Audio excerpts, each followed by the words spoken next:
Ladies and gentlemen, it's been a while, and by a while I mean a very long while. So let's talk a bit about what happened in the meantime. I moved houses and finally got my own dedicated office space. My inverter caught fire, lights off crossed 200,000 downloads, 6 people refunded their donations.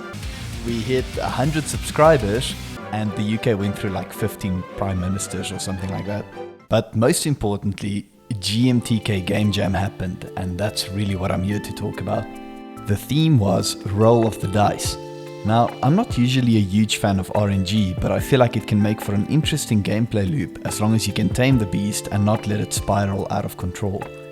My train of thought was a puzzle game where you get random dice that you have to place on a 4x4 grid. In order to create a successful match, either a row or a column or a section needs to add up to 12. The prototype was surprisingly fun, but I found that once I go over 12 in a row, it tends to be really difficult to clear these pieces, and it results in a game over pretty quickly.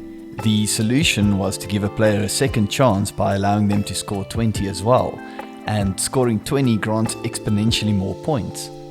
Why? Well, cause maths. You see, if you end up with a really average roll, 4 dice should always add up to 12, meaning that reaching 20 is significantly harder to achieve and requires a lot more planning. Lastly, to ensure that RNG doesn't completely rail you, I added a system where each roll grants you one of every dice, but in a random order. Alright, let's get cracking. Step 1, pick a color palette that lets me be lazy. Oh baby, where have you been? I then popped into a sprite and drew some dice, became indecisive about the color and finally drew a grid. I tossed the assets into Unity and then decided to reward myself with a bit of procrastination.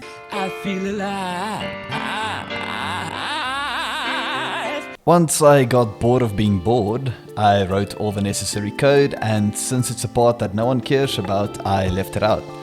And just like that, the submission was in.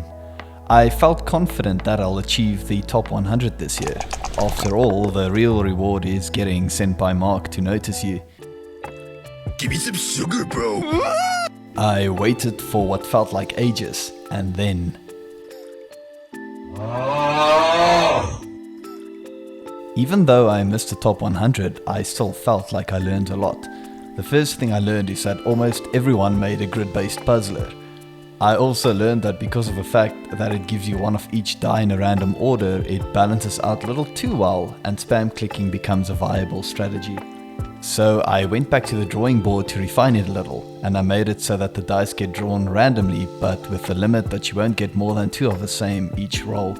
I never updated the itch.io version as I like to keep record of my jam versions, but I did however post the updated version on Crazy Games if you want to give it a whirl. I'm currently working on another horror game looking at the success of my last one, and I'll be posting a devlog soon, so make sure that you're subscribed. And with soon, I mean less than 5 months from now. Okay, thanks, bye.